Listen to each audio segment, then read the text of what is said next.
This is episode 6. Yes, 6 of Bioshock. I'm Solon, representing the Professionalists, and we are heading into the farmer's market. Doing a side quest kind of thing for Langford. We're gonna restore the trees! You want to spend time with my honeybees? Well, I'm gonna have to start charging you for the pleasure. If I come out one more time and find you lolling out there amongst my hives, I'm grabbing my shotgun. As to your question, yes, my days in beekeeping school are a blur. But I do seem to remember something about that enzyme you keep blabbing on about. All that beta, zeta, zeta parties out there. Beekeepers. Anyways, this is the farmer's market. All of its glory. We're gonna be getting, what are we getting? Chlorophyll solutions from the Houdini splicers. Oh jeez. Getting enzymes from the bees, and then getting distilled water from the winery. So we're gonna hit all these 3 places real quick. Try to run through this as quickly as we can. Don't want to waste too much time doing all this stuff. And then get it all back and go fix Arcadia, because it would be nice to breathe. Meanwhile, I think this will be the episode where I read off the first of my Bioshock essays. No, I know you. Hopefully I can do this a couple of times. You're that guy with the writing. And, oh, perfect. So we'll set this all up doing it with the guy right there. So, my first thing that I've kind of written about is when putting all of this kind of I'm sorry. I can't keep a straight face and do this when you kill a camera with a wheel of cheese. This has been down here for a while, apparently. Anyways, so, the first thing that I really kind of started thinking about when approaching the Bioshock Let's Play was something that one of my mentors brought up, kind of, and that is the idea of gaming as prosthetic. The prosthesis is kind of a big, really high kind of valued idea in tech literary circles. I'm not even really sure where to put it. It's very complicated. Anyways, along this idea, I just wrote this paper. Hey, you can take pictures of little sisters. This is fantastic. And they give you... Oh, that's wonderful. Good to know. And Bioshock just lines up with this idea so perfectly. So, while this all goes, I'm gonna read this for you. So, when Atlas says there's nothing like a fistful of lightning, you should take that frighteningly serious, because the only thing between you and literally having a fistful of lightning is a single button. Just that R2, that right trigger. And when we're thinking about playing games, there's a way where you can think of it as a prosthesis that you use to explore new worlds that is only made possible by your interaction and manipulation with a controller. We don't commonly say, my guy is shooting lightning out of its hands. We say, I am shooting lightning out of my hands. And for many people who aren't used to playing games, this can be a really scary idea. And it leads to the common criticism that games make you violent. I've come to accept a very low standard of life, but even at the bottom of this fish tank, a man must have standards. The pathetic Trudicule down at Morley Winery has started putting water to his terrible wine. Water! When I confront him with this fact, he tells me, Pierre, this is not to worry. The water, she is distilled. It could be worse. I could take it right from the ocean. We get our first instance of French influence during the wine scene, of course. And bees! Pay very close attention to the bees. Fortunately, I'm going to be reading stuff.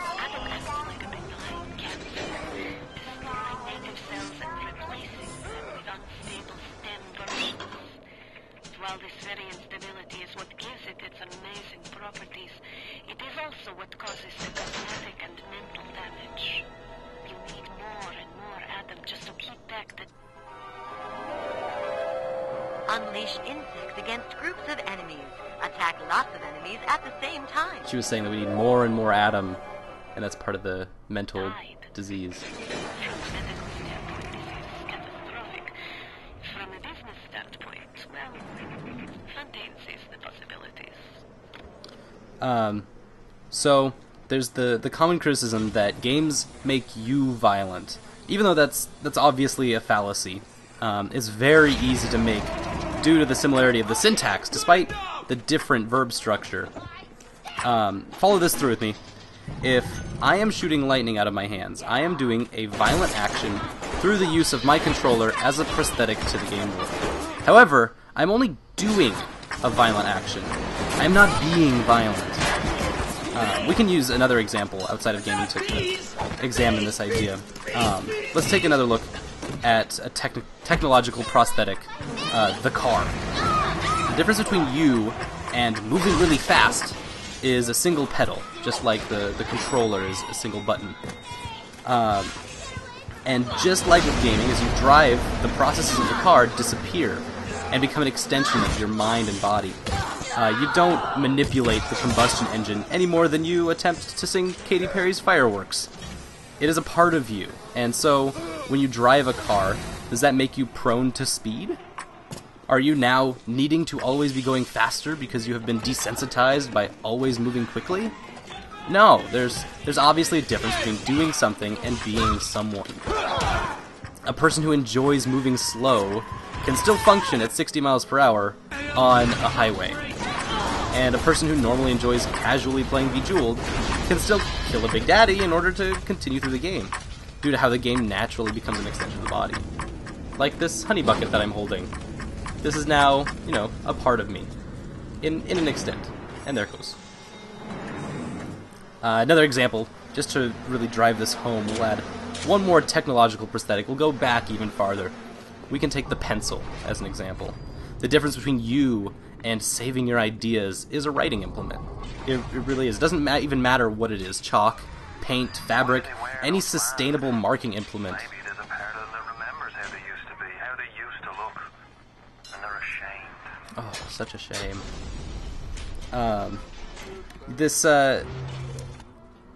The tool, once it's held, it can be manipulated to create language.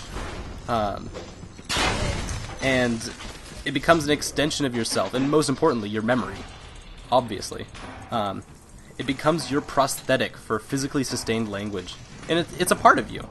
So, when you write down the lyrics to Katy Perry's Fireworks, does that mean your memory no longer has to function for you because the words are written down? Will your memory slowly slip away as you continue to be desensitized by containing your thoughts in ledgers and notes? Nope. Not at all. I mean, there's obviously a difference between doing something and being someone. I can write down pi to find the 45th digit, but I can still remember my mom's phone number and birthday. That's 9, by the way, is the 45th. Yeah. June 4th is also my mom's birthday. I had to look both those up. I'm ashamed. Writing things down doesn't make me someone who has a bad memory, or even prone to a bad memory. Just like playing a violent video game does not make me someone who is violent by extension, or even prone to violence. Those are totally different processes. And it's all because of the magic of gaming as a prosthetic for exploring fantastical realms like Rapture. And these realms can't exist in real life, which is why we need games to express ourselves and express these ideas.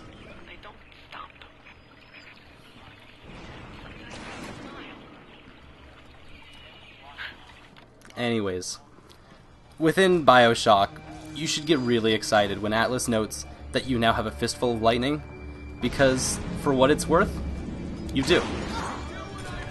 Just like that lady now has barrels for legs. And that guy has a barrel back. Or a wrench back. Anyways, thank you for listening to my first essay. I've got a couple of them, and if you guys enjoy them, I'll make sure to make them a further part. They're kind of like the big ideas that I can't just scatter throughout, because they're not necessarily relevant to Bioshock, but they kind of are. And it's a lot of fun because video games are worth that. So I got my 7 distilled waters, I got my 7 B enzymes. Totally realized I'm missing 2 other pieces. Go figure. So I gotta kill 2 more Houdini splicers. And there's 1. But there's still the distilled waters still glow when you get them, and so it's pretty frustrating. Sweet! Weapon upgrades. These are really cool. You're gonna check this out. The machine gun kickback is such a fun one to play with. Oh! Shit. Look at how easy that... Oh! God damn it! Go figure. Anyways, that was a great example of how easy it was to use the machine gun. And it doesn't jerk around anymore because I got it upgraded. And it got me killed. If only it still had that kickback, I would have had to shoot upward, and that camera probably wouldn't have exploded when it did. Darn it. Anyways, out of my way, big lug. Now, basically the idea is just to get out of here, really. If I can find my way out. Here, a guy. Where? There we go. Okay, that's the way out. I was missing this for a while here. Got all confused. You know what? I'm just gonna run by everything. Just get out of here. Because I just need 1. I'll just find it. There we go! Perfect. Beautiful. You are the one victim I needed. Oh, excuse me, man. Sorry. Just need your chlorophyll. You know how it is. Alright, let's get this back to Langford's lab. Do you have all the components for the Lazarus Vector yet? If you do, best head to a crafting station. Then, head back to Langford's lab and put the whole witch's brew in the mister. That should clear this bomb right up. Perfect. So, we'll just get this... We'll just go to the lab, because there's a U vent there. They make me in everything I see.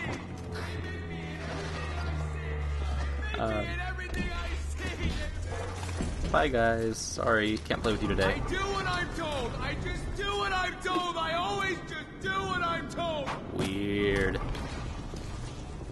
Moving on, briskly, at a fast pace. Alright, so now we're headed back to Arcadia. We've got 1 little bit left. This should be a really short episode. We're kind of moving very quickly.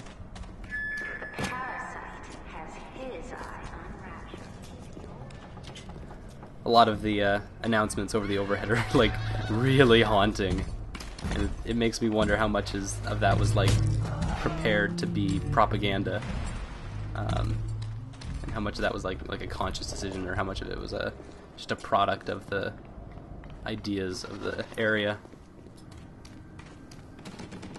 Anyways, just running through all this real quick. Oh, poor guy. Didn't even have a chance. Oh, maybe I set this up too well around here. What is that? Oh, there's... Yep, more astrology. Representative of the Houdini Splicers cult. The Saturnine. Ah, back in the labs. You know, I really like Langford. She's just such an interesting character. Being like this botanist expert, yet also having a just heinous yet interesting background with the wars that she was in. She cites like ecological disaster strikes in Iwo Jima in World War II. I'm guessing you're the proud papa of a brand new Lazarus Vector. Now drop the Vector into a gadget called Central Misting Control. Then we'll be cooking with gas. Already did that, Atlas. Keep up with me, man. Listen to the damn thing, girl, with crank. How long is it gonna take? As long as it needs to. It seems Julie's death didn't provide a clear enough lesson to you. Perhaps this will suffice. Ryan's got your number. No doubt he'll be sending company. Best to head back to the lab entrance and seal her up. Might be the only way to keep the splicers out. So now the time is just to basically prepare. Because splicers are breaking into the lab and they're going to be heading in. So it's very, very handy that those, the turrets that are in here are hacked. Also, nothing came out of that. There was nobody there. What are you waiting for, Boyle? Ryan's lads are on their way. Get the lab entrance sealed. Alright, dude, jeez. Calm your tits. I sent you a wee package through the Numo. It's not much, Thank you. but every little bit counts. Every little bit counts. We can use those proximity mines, might as well. Did you get that door closed? Good. That's your boy's time. Mix up good. Do this defense tower style. I want to make sure to spread them out a lot since they're going to be kind of a pain. I don't know if anyone's going to come out of these places, but best to keep them covered. Always will help. So I'm actually not sure if this is like a timed thing or if this is a number of people thing, but basically we're just waiting for the Lazarus Vector to kick in to like install or whatever chemicals do that aren't technologies. Meanwhile, there's going to be waves and waves of goons that apparently Ryan has sent to love us and hold us tightly. Whisper in our ears late into the night. Whatever, you know, whatever Ryan's goons usually do. But it's, I was talking about Langford before. Got rudely interrupted by Atlas. And it's just very interesting that she cites... I forgot that I'm invisible. So these guys don't even see me. Oh well. See me now. So, she cites World War II as a place where she starts her kind of botanical... gosh, what are those called? Herbicides? Faunicides or something? Where, apparently she says that she used, what would have been like napalm or phosphorus to burn down, jungles in Iwo Jima and in, I don't remember the other places she cited, but I just don't off the top of my head. Which is interesting, because that's not, you know, canon in real life. That's a thing. That was only a practice during Vietnam, and that was quickly thrown out with things like Agent Orange, events like that, which came to light to public. And she kind of makes it as like this pride in hers, and so it's really interesting to see where she comes from scientifically. For Christ's sake, how long is that damn vector gonna take to cook? I don't know, Atlas. But a long time. Looks like they don't let us back in, though. So this Big Daddy is just roaming around and being a big old pain in the ass. Oh, crap. Let's see what an exploding buck does. Just for fun. Especially while standing on fire on an oil spill.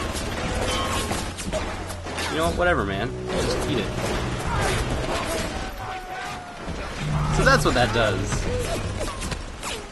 Got 3 more, might as well use them. Oh no, Big Daddy. Yep. Big Daddy broke my toy. Oh well. Should be much more time left. Ooh! Nice then to put that there. Little oil spill right in front of the door. Maybe we can use that. Alright, it's fun being invisible. We could kind of watch. Yes, yes. Let's do that more. Fantastic. You're about halfway there. Keep your hand on the throttle. Halfway, 2/3, same thing. How does Atlas know we're halfway there? Is he watching this? Maybe he's just like guessing and keeping us hopeful. Either way, I appreciate it. Otherwise, I'd go crazy. Nope, tacky little nothing won't work at all. Hello! This guy's gonna... Nope! Nope. Bye! They're all running to the pool in the back. Except that... Oh, except that guy. They're running to the pool in the back, but you can hear that the turret in the other room is just taking care of them. This is not even a fair fight. These guys, unfortunately, do not do enough damage. And even when they do get close enough... Oh! This has just become a mess. That's what this really is. Just keep the fire... I mean, I didn't start the fire, but it's always burning, so we'll just keep it burning. What was that? Is the Vector ready? What are you waiting for? Hit the damn switch! It's like a microwave. Ding! Vector's ready. Let's go revive some plants. Once the Big Daddy goes through. Alright, just run. Ignore everything else. Fire everywhere, not a problem. Whatever, man. That's just your opinion of being on fire. Back in the lab. Some guy. Get that out of there. Where is it? There it is. Deployed.